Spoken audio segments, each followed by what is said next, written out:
Всем привет! Вы на канале Польза.нет, меня зовут Саня, и здесь только быстрые обзоры и долгие стримы. И еще раз напоминаю, что все входы на все девайсы, то есть вот сейчас вы видите 4К 60 FPS, записывается собственно на тот девайс, который мы обозреваем. Сегодня это iQOO, что правильно, 6SE. Шестерка была на канале, Vivo X80 Pro, который в каком-то смысле, учитывая, что оболочка та же самая, похож, тоже был на канале. И теперь мы пришли к какому-то, в каком-то смысле, лоу-косту. Почему? Потому что здесь самый стабильный на рынке процессор. Это Qualcomm 870. Здесь, помимо этого, логично, там, к сожалению, нет направленного микрофона с одной стороны. С другой стороны, есть телесуфлер тот же. Когда вы, допустим, будете себя снимать, для того, чтобы где-то выкладывать, вы сможете одновременно читать. А это обычно только в супер-мега топовых аппаратах. Опять же, можно это все придумать, можно прикрепить листочек, но штука абсолютно интересная. Здесь плоский экран, он не лагает, он не глючит, у него просто чертова туча достоинств. Это стабильность первая из-за процессора, и вторая это ценник, потому что когда вы решите себе покупать смарт в средней ценовой категории, это, наверное, спойлер, лучший выбор. Опять же, вам делать выводы. Смотрим. Сегодня, вопреки всему, несмотря ни на что, после Vivo X80 Pro и после iQOO Neo 6 мы будем обозревать iQOO Neo 6 SE. Чем он отличается от шестерки, вы узнаете. В первую очередь вы должны узнать, что раз, там китайская вилка, переходник, и два, то, что стоит он, разумеется, дешевле. Упаковка очень похожа, то есть Ctrl-C, Ctrl-V, также 8 гигабайт оперативки 128 на борту, варианты есть разные. Открывается все так же по-красивому, никакой полезной информации здесь нет. Из веселого внутри нас ждет смартфон, Flash Charge на 80 Вт стандартный и такой же стандартный кабель. Помимо этого, разумеется, скрепка, ключ для извлечения сим-карт и чехол. Где ключ? Ключ спрятали ключ. Но это все мелочи жизни. Почему? Потому что чего-чего, а ключей у меня хватает. Если брать смарт, вот он такой веселый. У меня был до этого голубой, специально я заказал еще оранжевый. Neo 6 был в голубом цвете. Чехол прозрачный. Будем смотреть сразу, насколько сильно все это дело будет портить внешний вид. По ощущениям он довольно компактный. Возможно, я ошибаюсь. Опять же, они все мыслят, что мы не знаем, как запихивать сим-карты, поэтому здесь есть инструкция, как ее туда засовывать. И я не знаю, зачем это делают сейчас в смартфонах, но делают. Слот прорезинен, максимум 2 физические карты можно запихать, нет направленного микрофона, нет мини-джека, есть инфракрасный порт, никаких водопадов нет, плоские абсолютно грани, и защитная пленка есть, а-ля фобка могла бы быть получше, я бы сказал. Фронтальный вырез, к сожалению, по центру, если брать его вес и размеры. Пам-пам. 191 грамм по размерам, высоту это дело 163 миллиметра, то есть будем считать, что это в каком-то смысле компакт.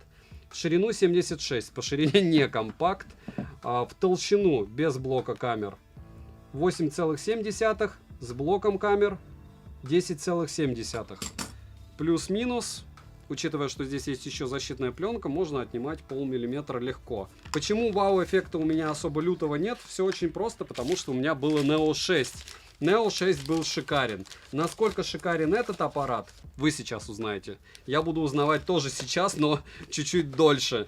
На несколько недель, скорее всего. Сразу, разумеется, здесь китайская прошивка. Разумеется, если вы хотите знать, что с китайской прошивкой делать, подписывайтесь в телеграм-канал скидок. Я, скорее всего, там сделаю какую-нибудь мини-инструкцию. Все, русский язык на борту. Вот так выглядит шестерка, так выглядит 6SE. Ctrl-C, Ctrl-V, внешка прямо одинаковая. Единственное, надписи разные на камерах. Смотрим. Розыгрыши море. Читаем описание, какие сейчас актуальны. Допустим, сегодня я буду разыгрывать наушники Xiaomi OneMo Evo и 5 Mi Band 6 серии, которые разыгрываются ежемесячно за лайк, подписку и комментарий к любому видео. Приходите на стрим, пообщаемся, разыграем. Лень прийти, в прикрепленном комментарии я стабильно перечисляю победителей и их страницы. Так что заходим, смотрим, проверяем. Подписывайтесь с колоколом, пишите в комментариях, что еще купить на обзор. Не забывайте подписаться на телеграм-канал взаимопомощи и скидок, перейдем же к смартфону. Полетели! На руках у меня китайская версия смартфона. Поставляется данный девайс в темно-синей, оранжевой и розово-голубой расцветке. Дизайн смартфона практически такой же, как дизайн Neo 6, обзор на который уже был на канале. Тыльная часть выполнена из матового пластика, как и рамки. В руке без чехла лежит удобно, одной рукой пользоваться смартфоном мне лично удобно. Сборка хорошая, но рядом с блоком камер виднеются небольшие зазоры. Хотя это не критично, и я уверен, что на функционал это не повлияет, но мусор вполне возможно будет забиваться. Материалы неплохие, тактильно приятные, отпечатки пальцев не собирают, но скользкие, так что рекомендую использовать его однозначно в чехле. На корпусе расположена кнопка питания, качель регулировки громкости, кнопки имеют люфт, но нажимаются приятно. Далее есть разъем USB Type-C версии 2.0, стандартно 2 микрофона, эко-порт, мини-джека не завезли, динамики основной разговорный, который также выступает в роли основного. Звучание здесь хорошее, как и в Neo 6. В настройках, разумеется, есть раздел с настройками звука, и, к примеру, можно включить звук высокого разрешения или воспользоваться аудиоэффектами. К сожалению, кастомного эквалайзера в стоке нет, но главное, в плеерах они есть. Защиты от пыли и влаги у смартфона нет, к примеру, как у Vivo X80 Pro, обзор на который есть на моем канале, можете его посмотреть. Я его топил, и, к слову, с ним все было в порядке. Но это флагман. Летим дальше. Смартфон оснащен AMOLED E4 дисплеем на 6,62 дюйма, не последним, к слову, есть уже E5, с разрешением 2400 на 1080 пикселей. Хорошая, но есть больше. Экран без закругленных краев, что, как по мне, для данного устройства лучшее решение, так как играть в игры лично мне удобнее на смартфоне с плоским экраном. Контрастность 6 миллионов к 1, 100% широкая цветовая гамма DCI-P3, как в принципе у всех и средняков тоже. HDR10+, тоже на борту. Плотность пикселей практически эталонная, 398 ppi. Пиковая яркость 1300 нит, это прям хорошо, при прямом попадании света на экран с включенной автояркостью яркости хватает. Вглядываться в экран не приходится и бликов по минимуму, но напоминаю, что существует уже много флагманов с пиковой яркостью больше 1500 нит. Я не знаю, где пределы и когда у нас будет глазница уже выжигаться экранами, но пока вот так. Частота обновления экрана 120 Гц, на выбор есть еще 60 Гц и автогерцовка. Частота мгновенной дискретизации касания 1200 Гц. Тест на частоту дискретизации касания вы можете наблюдать на экране, я встречал тач куда лучше, но то, что мы имеем в Neo 6 SE, тоже неплохо. DC-диминга нет, шим на 100% яркости 6%, на 57, на минимальной 22, на нуле 9,8. Показатели шима прям отличные, глаза от экрана не устают, и это радует. Под разными углами тон картинки слегка бросает в холодный оттенок. Полноценный AOT Always On Display в наличии с отображением уведомлений. Далее, мультитач на борту, и на 10 касаний экран откликается неплохо. Разблокировать экран можно при помощи оптического сканера отпечатков пальцев, внедренного в экран, и распознавания лица. Сканер отпечатков пальцев расположили низко, и такое расположение сканера все чаще и чаще встречается в смартфонах. Работает он отлично и довольно быстро, опять же в смартфонах бренда BBK. Зарегистрировать отпечаток одного и того же пальца можно, но всплывающее уведомление о том, что данный отпечаток уже зарегистрирован, отображается. Распознавание лица срабатывает отлично, даже под углом и быстро. Внести биометрические данные можно только одного лица, владелицу смартфона будет только один. Далее интерфейс, как вы могли заметить, доступен на русском языке, и шрифт можно поменять, что хорошо. Подбородок у экрана есть, он средних размеров, и во время использования смартфона не мешается. Экран такой же, как и в Neo 6, цветопередача приемлемая, четкости достаточно. В настройках, разумеется, можно все подогнать под свои предпочтения. Летим дальше. Процессор установлен Qualcomm Snapdragon 870 с техпроцессом 7 нанометров с 8 ядрами, максимальная частота которого 3,2 ГГц. Adreno 650, интерфейс Origin OS Ocean 12 на базе Android 12. Оперативная память не топовая LPDDR4X, хотела бы пятую я, как и вы. Доступна на выбор 8 или 12 гигабайт. Внутреннее расширение ОЗУ есть до 4 гигабайт, внутренняя память UFS 3.1 и на выбор 128 или 256 гигабайт. Имеется поддержка Wi-Fi 6 серии, поддержка 5G сети, в принципе, не актуально. Хотя можете посмотреть бенды, скорее всего, они все равно вам подходить не будут. Напоминаю, что бенды у разных операторов, по моей информации, разные для 5G, но я особо и не вникал. Почему? Потому что я не живу в центре Петербурга и Москвы, и те 100 тысяч человек вряд ли будут что-то гуглить по поводу смартов. Хотя, опять же, я могу ошибаться. Для 4G бенды 7 и 20 отсутствуют, что, конечно же, не есть хорошо. Тире плохо. Почему? Потому что, если вы не в большом городе живете, то может быть проблемой. Тем не менее, связь у меня лично смартфон ловил, но я бы не сказал, что лучшим образом. Бывало и лучше. Напоминаю, что я живу в области Петербурга. Звучание во время разговора приемлемое, проблем с датчиком приближения и микрофоном у меня не было. Запись разговора на борту и без уведомления о начале записи собеседника. Опять же, напоминаю, что это в китайской прошивке VOS LTE завезли, а VO Wi-Fi нет. Вибромоторчик линейный по оси X хороший, настроить силу вибрации можно, как и тактильный отклик. Для игр есть 4D вибрация, которую можно включить в настройках. Bluetooth предпоследней версии 5.2, NFC смартфон поддерживает, и на данный момент можно установить MirPay и расплачиваться, что я в принципе на всех андроидах и делаю. Улыбаемся и машем яблоку, правда? Из навигации на борту GPS GLONASS, Galileo, Beidou и QZSS. GPS-тест в городских условиях показывает точность до 3 метров, что для данного процессора стандартно. Емкость аккумулятора 4700 мАч. PC-марки выдал хороший 8 часов 39 минут и осталось еще 20%. Тест я проводил при 120 Гц на максимальной яркости. Результат хуже, чем у Neo 6, но не сказал бы, что он прям плохой, средний. Смартфон поддерживает Flash Charge на 80 Вт, беспроводной зарядки нет. Заряжается от 0 до 100% за 36 минут, за 30 минут просмотра видео на YouTube по Wi-Fi на 100% яркости улетает 6% заряда. За час игры в Genshin Impact улетает 26% на максимальных настройках графики и 100% яркости. Смартфон не сбрасывал яркости, нагрев был ощутим, но не критичен. Играть комфортно, картинка плавная, подвисания проскакивают, но очень редко. В более легких играх, например, World of Tanks или Stand of 2, Neo 6 SE показал себя отлично, что и стоило ожидать от этого процессора. Для игр его использовать однозначно можно и стоит. В настройках есть ультраигровой режим, в нем много разных приблуд для любителей поиграть в игры на смартфоне, но по большому счету они на всех оболочках плюс-минус одинаковые. Перейдем же к тестам. Тротлинг-тест проходит нерадужно. 180 гипсов минимально, максимально 348 гипсов и в среднем 250 гипсов на 100 потоках при 30 минутах. В Geekbench 5 в синглкоре 904, в мультикоре 3076. Freedom Arc показал Wildlife 4228, Wildlife Extreme 1230, Wildlife Stress Test 4239, Wildlife Extreme Stress Test 1233, Slingshot Extreme и Slingshot на максимуме. В Antutu выдал результат хороший, 723 тысячи попугаев. Storage тест показал отличные данные в 61 тысячу. 40-минутный стресс-тест прошел великолепно. Результаты вы можете наблюдать на экране. Результаты теста искусственного интеллекта не особо радуют, но и не самые плохие. 672 тысячи. Основной блок камер с тыльной части состоит из 3 модулей LED-вспышки. Основной сенсор на 64 мегапикселя с оптической стабилизацией, сверхширик на 8 мегапикселей с углом обзора в 116 градусов и макромодуль на 2 мегапикселя. Запись видео доступна в максимальном разрешении с основного модуля в 4К 60 FPS. Стандартная стабилизация работает в 4К 30 FPS и ниже. Суперстаб работает в 1080p 60 FPS и ниже. И как вы поняли, цифровая стабилизация также на борту. Замедленная съемка максимум можно снимать в 1080p 240 FPS. В стоке имеется достаточно различных режимов как для фото, так и для видеосъемки. К примеру, наш любимый телесуфлер имеется, что круто. Разумеется, он, возможно, многим будет бесполезен. А из полезного можно выделить режим микрофильмов, снимки в движении или долгая выдержка. Думаю, вся молодежь всем этим делом будет пользоваться. Фронтальный модуль на 16 мегапикселей находится по центру верхней части экрана. Максимальное разрешение для съемки видео стандартное 1080p 30 FPS. Видео получаются хорошие, как и фотографии. Минус только в том, что при 4К 60 FPS нет стабилизации. Короткие примеры вы сейчас увидите.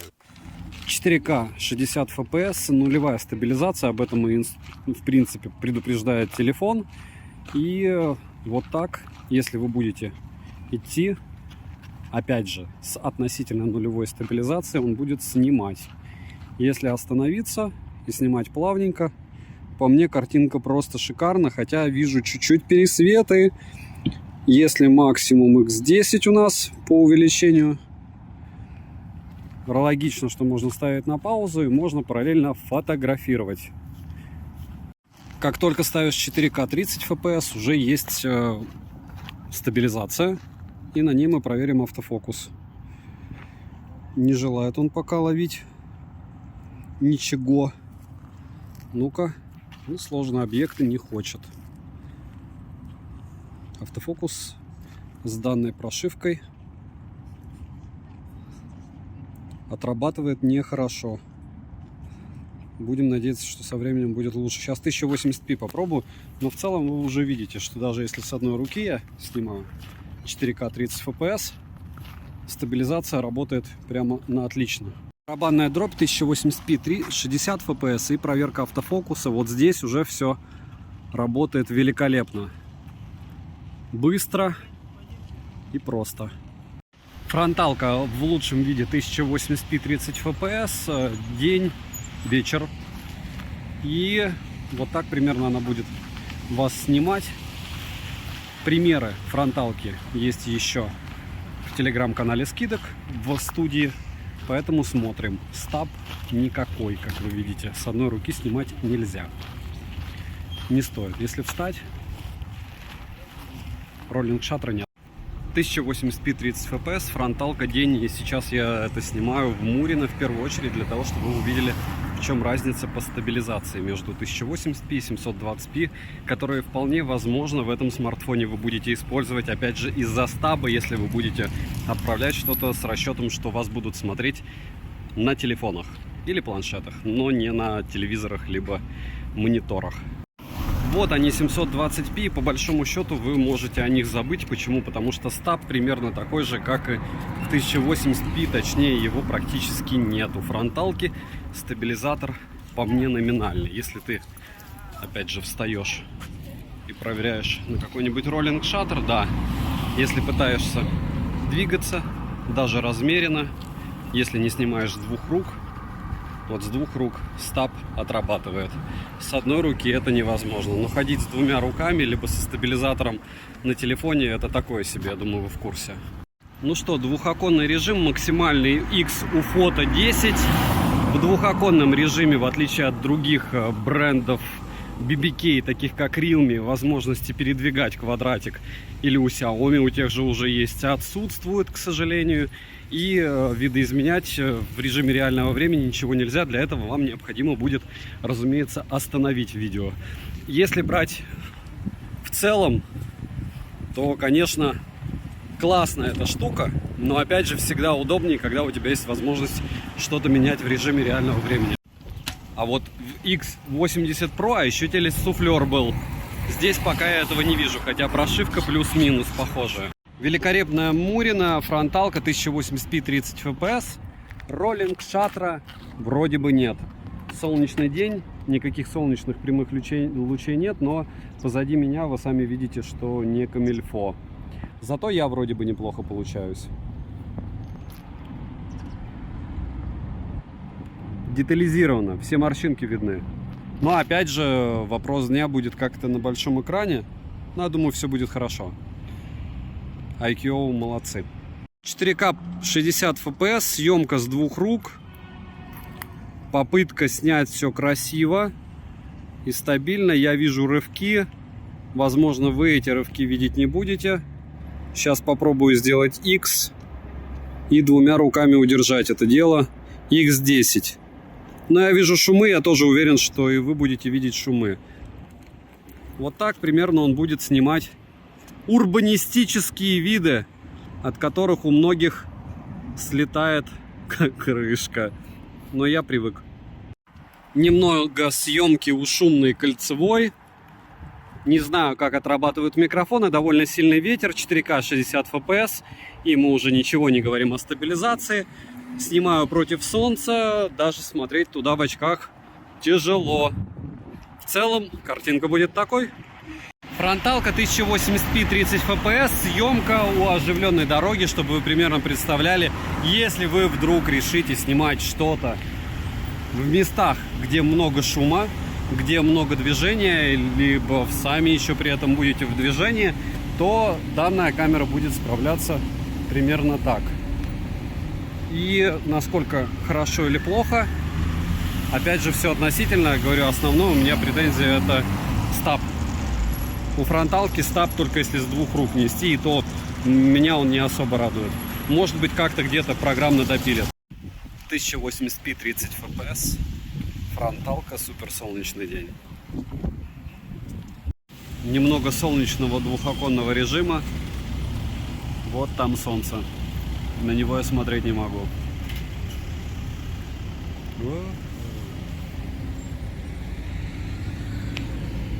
X можно делать пальчиками, максимум X5.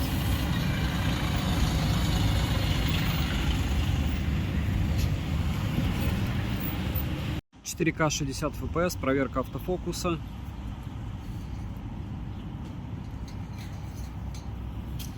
Все плавненько справляется. Но стаб, конечно. Притом видео днем X10 из тени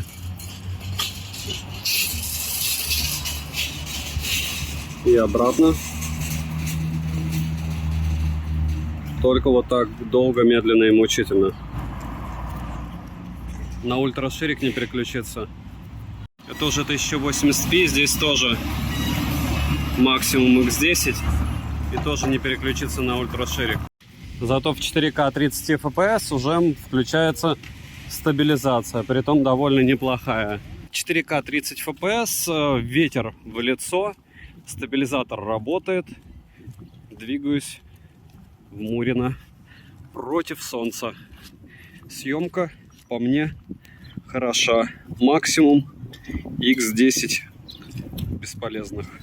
Минусы. Практически нет нормальной стабилизации на основном модуле при разрешении 4К 60 FPS. Фронтальная камера, как всегда, у BBK не радует. Нет мини-джека, нет 7 и 20 бенда, что приличный фейл. Нет возможности расширить внутреннюю память, вставив microSD. К этому мы вроде привыкли, но вот так. И официальной защиты от влаги я тоже не нашел. С другой стороны, нивелирует все это что? Правильно, ценник. Цену можете посмотреть по ссылке в описании к видео. Сегодня, когда я записываю аудио для этого ролика, ценники очень радужные. Что будет завтра, учитывая, что курс пошел вверх, неизвестно. Но надеяться, что на Али курс станет 52 рубля за доллар, я бы не стал. Почему? Потому что жизненный опыт. Хотя он меня уже не раз подводил за последние полгода, думаю, как и многих из вас. Не забудьте подписаться на телеграм-канал взаимопомощи, телеграм-канал скидок. Плюс я там постю новые девайсы, если вы вдруг собираетесь покупать, во всех ракурсах. У меня много всего. Я практически все новинки ходовые покупаю. 870-й Snap. 700 с лишним тысяч баллов в Antutu. Да, 2022. С другой стороны, мощи у него выше крыши. Экран меня лично полностью устраивает. Автономность, но она у всех, не назовешь ее топовой. Внешний вид, понятно, у меня оранжевый, есть же другие цвета.